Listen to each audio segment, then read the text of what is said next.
Hello and welcome to another video. So today we are taking a look at this Bloodcraft deck. It's a fairly standard pre-built blood deck. I mean, the pre-built comes with some nice cards, not all of which I did get to use unfortunately, but most of it is pretty normal and not really too big of an issue. I mean, just look at some of the cards that are in this, honestly. Gifted Bloodkin, a nice card, not ran too much.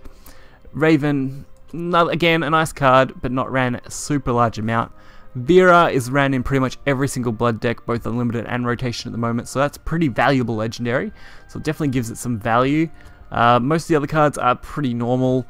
One Blade is okay, although not the best. I would have preferred 3 of these over the other cards, but I mean, you can't be too beggar and choosy. Then we have Vania, which is a pretty standard popular card anyway. Vania, it's ran in a lot of stuff, so why not? It's usable in pretty much any deck, honestly, for blood at the moment, although it's pretty much just an all-rounder at that point, and not really anything too super surprising for it. Otherwise, everything else in this deck is pretty average. Rich Dark Demon, rarely used. Other things are just cheap, which is pretty normal.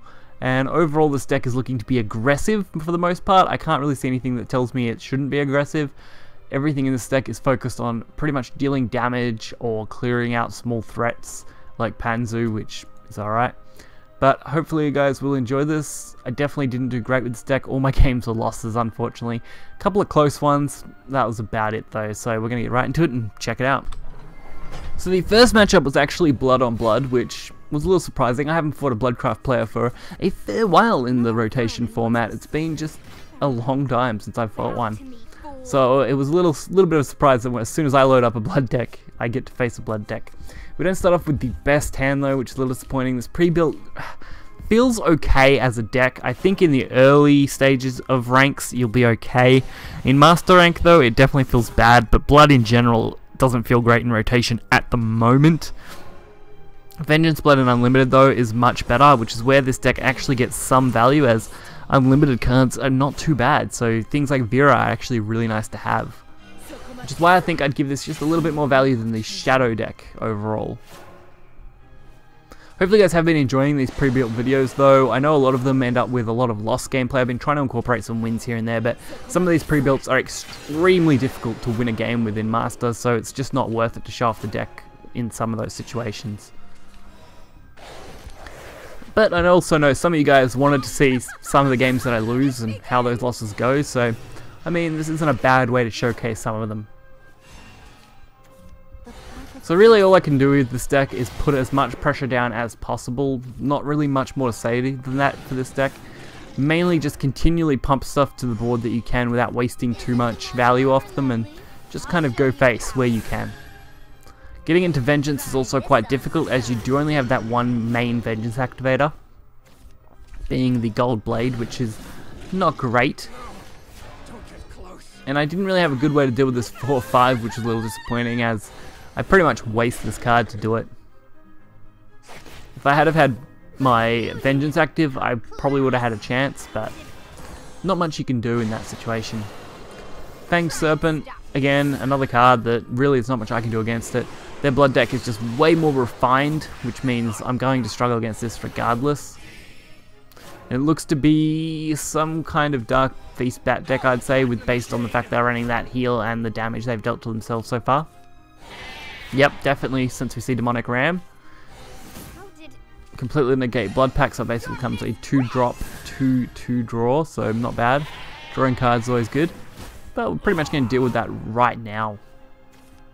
This video, honestly, to me, was one of the least impressive when it came to this deck, as this blood deck is just very, very linear. There's not a lot that you can do with blood in that regard.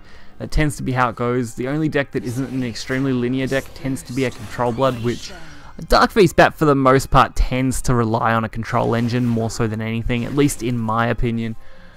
Because it's really just a matter of balancing your healing with your damage output while clearing board to build up those big Dark Feast Bats.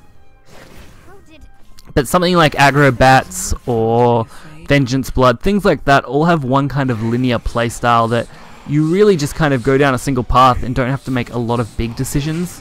It's why a lot of those people consider those type of decks very brain dead decks. I myself just consider it a whole different skill set. There are still decisions to be made, it's just a matter of how much those decisions actually impact your game. So as you can see here, we did get very close to actually having lethal on our opponent. I was only 3 damage off, which was a little disappointing, and I can actually use these bats to clear this 5-3, so our board was fairly decent. The only problem is what they have in their hand, as they don't need much to finish me off here. And unfortunately, that demonic ram is going to make things a little more tricky. Especially with that gift of Bloodkin, giving them +1 health. Although we then negate that with ours anyway, so it wasn't a big deal, but it did boost up their Dark Feast bat, letting them get lethal on us, which is a little disappointing. But a very close game. This deck definitely was close for a lot of them. So this next game is actually going to be probably one of the worst matchups you could have as a Blood player in general normally, which is Tenko. Tenko is not an impossible deck to beat with Blood, but it's definitely a tricky one to do. And considering this is a pre-built deck, we actually came fairly close. I was actually very impressed with how this deck performed. We started off with a very solid hand, Buller and a couple of decent other cards there. I do like Buller, although using it as a turn 1 kind of sucks. I'd much rather use something like Goblin over Buller as a turn 1 play and Blood normally. Buller works nicely if you are taking advantage of like Dark Maiden and stuff like that, but since they're like enhanced 5, it always feels a little bad. So from here, all we can really do is just attack, go face, do what we can. No real reason to play Gift of Bloodkin. May as well abuse that later if we can. Snow White, not too big of a problem, just a little bit of annoyance. Pazuzu should do okay at that, being able to handle Snow White pretty reasonably in the long run.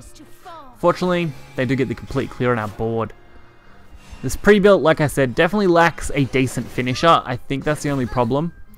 And I guess if we weren't facing Haven, this playstyle would have worked fairly well.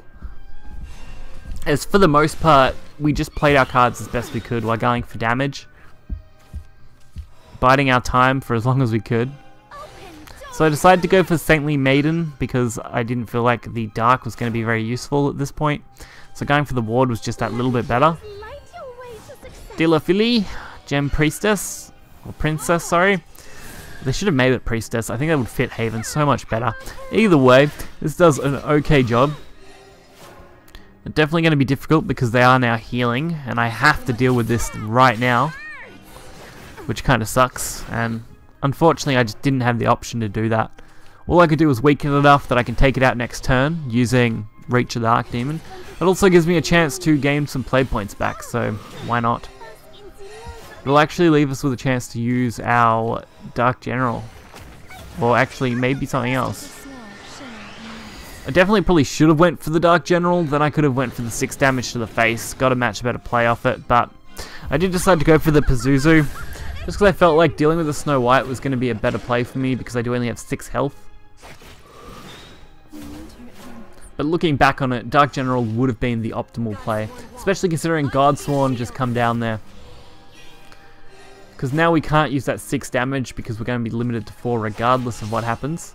Luckily we did end up with double Dark General, which I mean at least gives us a chance of victory. If it wasn't for the Ward, we would have actually had lethal, which is a little disappointing, but we're going to be very close. Tenko though is going to ruin our day, especially with Secret Teachings and a Blackened Scripture. I think if they didn't have the Blackened Scripture, I had a chance to draw any kind of damaging card.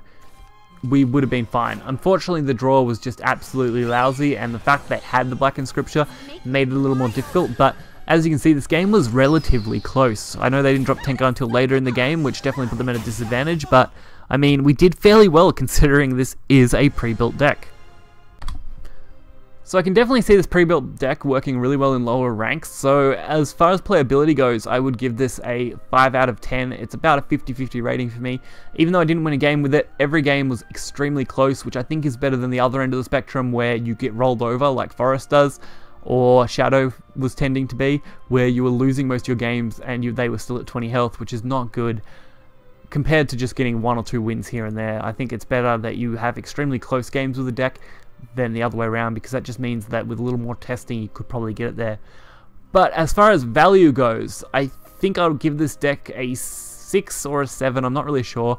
Probably around a 6.5 we'll say, just for clarity's sake. Vera, extremely valuable card. Vania, not quite as valuable as Vera, but still a really nice legendary to have. And not a couple of bad golds. I mean, Rich is pretty bad, but that's good vial material.